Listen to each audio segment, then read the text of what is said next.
Bonjour.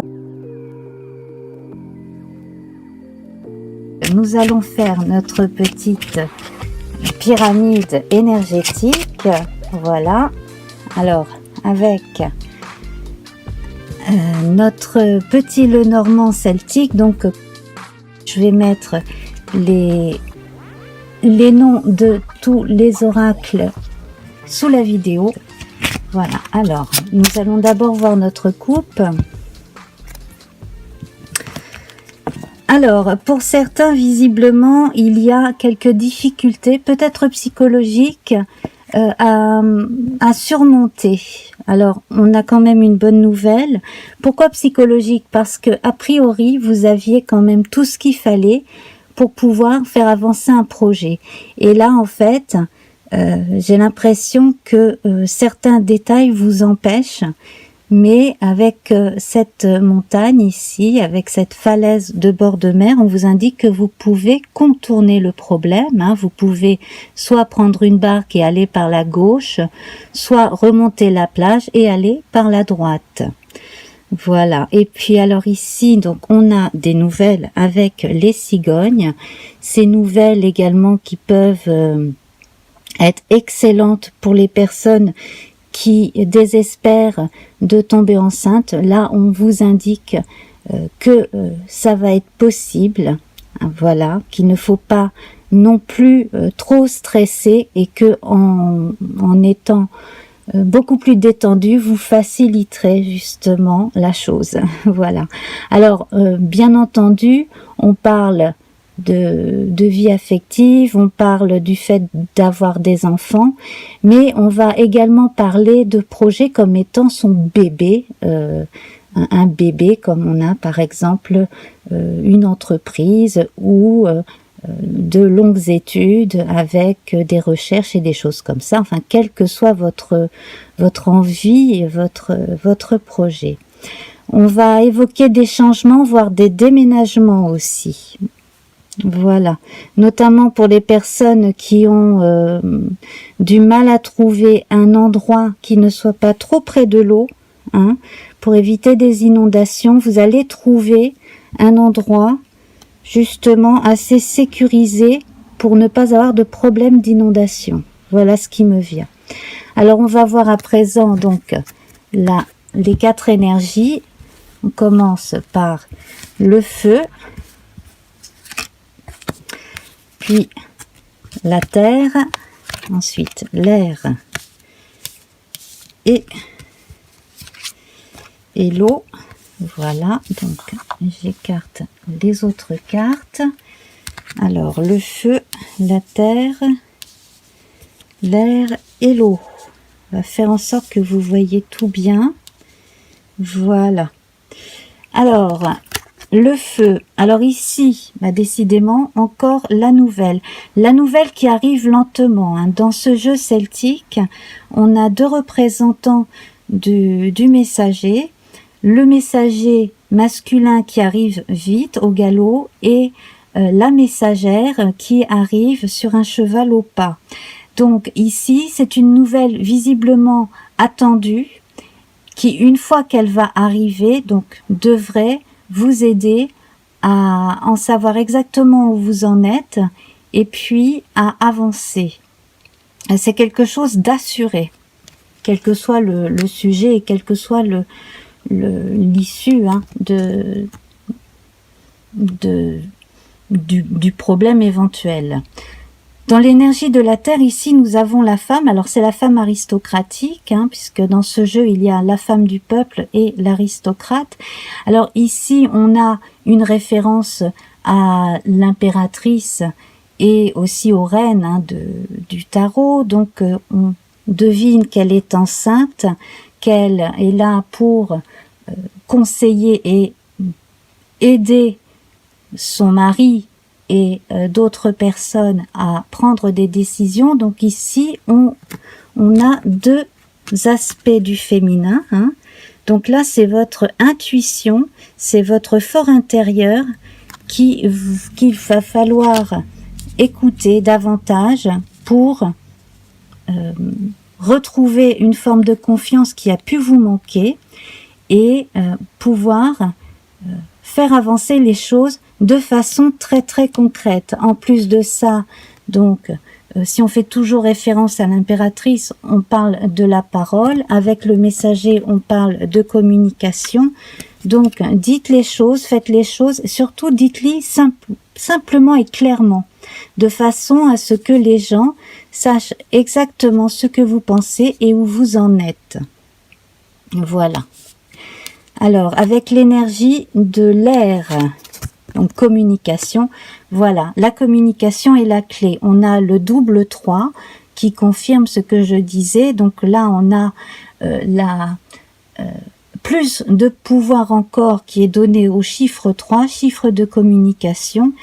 Et on a la clé à un problème, on trouve des solutions.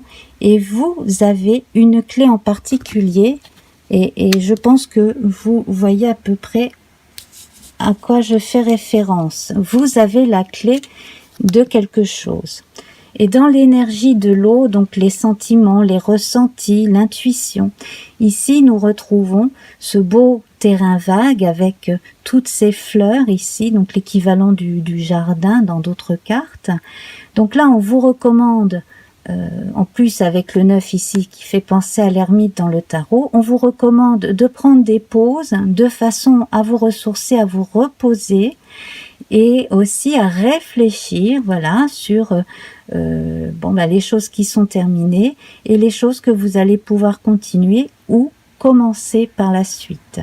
Donc ici, on vous dit que tout arrive au bon moment, à qui c'est attendre. Donc l'impatience n'a pas sa place ici, tout vient avec tranquillité.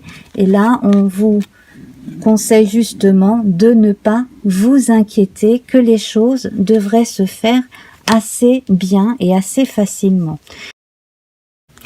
Alors, je continue ici, donc je reprends mon tas, je vais sélectionner 3 cartes. Donc pour le corps, l'esprit et l'âme, voilà, donc on continue notre pyramide, le corps, l'esprit et l'âme. Alors, voilà, donc on insiste sur la nécessité de vous reposer. Pour ceux qui ont fait des cauchemars dernièrement, ça va partir, ça va s'estomper. Avec la 6 ici, on a une référence à la croisée des chemins et à l'amoureux, avec le chiffre 6. Et le roi de trèfle ici qui fait référence au roi de denier, ça confirme que si vous vous reposez, votre mental n'en sera que plus raffermi, ragaillardi, et du coup vous pourrez récolter plus vite les fruits de vos efforts ensuite. Donc reposez-vous pour ceux qui ne se reposent pas suffisamment. On insiste là-dessus. Donc prenez le parti de vous retirer, de vous reposer.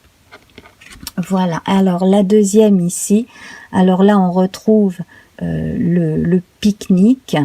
Le pique-nique ici, alors que j'ai confondu tout à l'heure avec celle-là. Celle-là, je l'ai prise pour le jardin. Le pique-nique, c'est le jardin. Et ça, ce sont les fleurs, hein, tout simplement. Voilà. Mais bon, si j'ai fait, j'ai confondu, c'est l'équivalent d'un lapsus. C'est qui, de toute façon, là, on va voir les mêmes choses. Prenez du recul.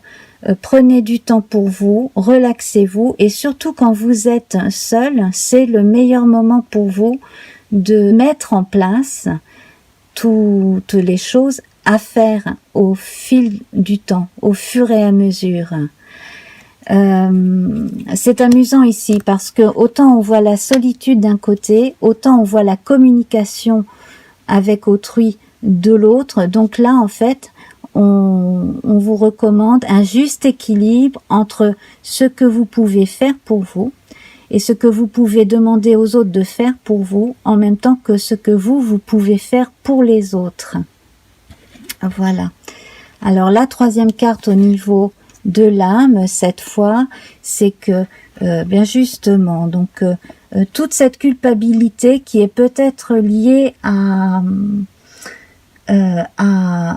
l'impression d'être un imposteur, hein, le fameux syndrome de l'imposteur. Peut-être que c'est ça qui en paralyse certains. Je suis pas capable de faire ça, ou si je me sens capable de faire ça, mais j'ai l'impression que les autres ne pensent pas que je sois à ma place. Non, ça, il va falloir vraiment vous débarrasser de cette peur limitante. Allez-y, vous n'avez rien à perdre. Hein. Il est temps vraiment là de récolter tous les fruits de votre travail et puis de vous reposer. Hein. On aurait même pu mettre ces deux cartes l'une derrière l'autre et ensuite cela vous permettra de passer à autre chose et puis de pouvoir rentrer en vous pour la phase descendante qui suivra, donc de la lune, tout en travaillant intérieurement. Donc cette période de pleine lune, elle est quand même très propice à la communication avant, à mon avis, de continuer à désherber et de faire un genre de bilan et de nettoyage aussi bien au niveau de votre vie privée et de votre santé qu'au niveau de certaines collaborations et cohabitations, etc. Alors ici, donc dans la partie la moins faste ici, donc c'est la partie masculine de chacun d'entre nous, hein, la partie yang. Donc là, effectivement, si vous vous êtes senti fatigué, écoutez votre partie féminine supérieure qui va vous dire, bon, arrête de bosser comme un dingue pendant 1 ou 2 jours, mets les choses de côté, vraiment dors, et puis tu pourras y revenir avec un œil neuf. Et d'un autre côté, pour les personnes qui ont soif d'indépendance, là, il y a peut-être chez le partenaire de vie un manque d'incompréhension ou alors du mal à suivre ou du mal à ne pas savoir exactement où vous voulez en venir. Donc c'est pour cela aussi que vous devez être clair aussi dans votre vie privée avec l'autre, hein, si vous vivez en couple, de façon à ce que l'autre sache où vous en êtes, à vous dire véritablement, que vous soyez un homme, une femme, peu importe. Là, j'ai l'impression que c'est la personne qui a énormément fait aussi pour la vie quotidienne, hein, qui a peut-être aussi du mal à lâcher un peu de lest pour vous laisser aussi à vous la possibilité de ramener les fruits d'un travail au foyer, ou voilà, il y a selon les cas où ça peut être l'inverse. En tout cas, selon les cas, là, il va y avoir quand même besoin de remettre un peu les pendules à l'heure, d'être clair et d'être bienveillant, bien entendu, toujours en toute bienveillance, mais de dire voilà où j'en suis et ne sois pas étonné si jamais tu me vois changer un peu. Et puis alors, la partie faste ici, c'est le trèfle, donc énormément de chance, énormément de soutien de l'univers, donc comme un talisman, vous pouvez vraiment faire confiance en votre bonne fortune, en votre ange gardien, en vous-même, en votre fort intérieur. Voilà. Donc, n'ayez pas peur de dire à la personne avec qui vous vivez, si c'est le cas, que justement, hein, vous êtes là aussi pour assurer le quotidien. Vous ne comptez pas seulement sur lui. Voilà. Dans le cas, dans ce cas de figure-là, bien entendu, il y a d'autres cas. Et alors, on va prendre une dernière carte qui va servir de bilan. Et bien ici, nous retrouvons cette notion de croisée de chemin que j'évoquais tout à l'heure. Là, donc avec la carte 22, c'est le 4. Donc le 4 ici, c'est la concrétisation, la vie concrète. Donc, du côté de la vie concrète, au départ, on vous indiquait qu'il fallait prendre un peu de recul, communiquer et puis vous reposer pour justement avancer sereinement. À vous de voir si vous allez prendre le chemin le plus long, le plus escarpé ou le plus court pour arriver à vos fins. Voilà. Tout simplement. Les cartes sont dans vos mains et en plus de ça, vous avez une chance, vous avez une bonne étoile au-dessus de vous, vous avez un talisman intérieur, voilà, vous avez quand même de quoi faire. Alors, je vais tirer une carte du tarot, donc ici, le tarot de Mary Hanson Roberts, hein. Voilà, hop, on va voir. Eh bien voilà, l'as de bâton. Alors ici, toutes les énergies concordent, hein, pour vous aider à commencer quelque chose, à mettre enfin la graine, cette graine que vous aviez de côté, vous savez, ce truc, cette idée, dans certains cas, soit vous ne l'avez pas encore planté, soit vous l'avez planté, mais ça ne poussait pas assez vite. Là, c'est bon. C'est en train de monter, de germer. Donc, on est vraiment dans une période où, comme je vous le disais tout à l'heure, et comme je vous l'ai dit, je crois, la fois d'avant, vous n'avez rien à perdre. Vous avez un beau projet. Croyez en vous. C'est florissant, hein. Vous avez toute l'énergie à la base pour y aller. La seule chose vraiment à observer, c'est un peu de repos et des activités peut-être moins stressantes, beaucoup plus tranquilles aussi. Donc là, c'est une période faste, hein, qui est de succès, qui se confirme. Simplement, il suffit d'y croire et puis de s'y mettre aussi. Voilà. Après, de quelle manière? Écoutez votre instinct et il vous dira comment. Alors, on va prendre les oracles au quotidien de Marilène Coulombe pour une indication supplémentaire. Voilà. Alors, vous devez faire une bonne action. Donc là, on a la main d'un bébé qui se tend vers vous. Vous devez faire une bonne action. Faites un geste louable. Une personne près de vous semble avoir besoin de votre présence, de vos connaissances. Soyez spontané, ne vous questionnez pas. Vous accomplirez une belle action. Votre savoir sera utile et l'on vous remerciera. Tendez la main à des gens qui en ont besoin. C'est un bon moment pour vous inscrire à une activité bénévole. Offrez votre temps, de l'argent ou des conseils. Voilà, donc là, c'était une indication supplémentaire. Donc, bien entendu, on était beaucoup plus dans la partie personnelle, intime ici. Mais là, visiblement, si vous donnez énormément de votre personne aux autres, on confirme que c'est très bien. Si vous avez l'impression de vivre un petit peu trop en solitaire pour vous-même, alors peut-être que simplement en regardant autour de vous, vous pourrez faire une petite BA de temps en temps toute simple, ou alors même, pourquoi pas vous engager dans quelque chose de plus long, pourquoi pas de pérenne. Voilà. Et bien voilà, écoutez, sur ces belles annonces et de bonnes pensées très très très positives, je vais vous laisser. Je vous embrasse très très fort et j'espère vous retrouver très vite et très nombreux. À très bientôt, j'espère. Au revoir.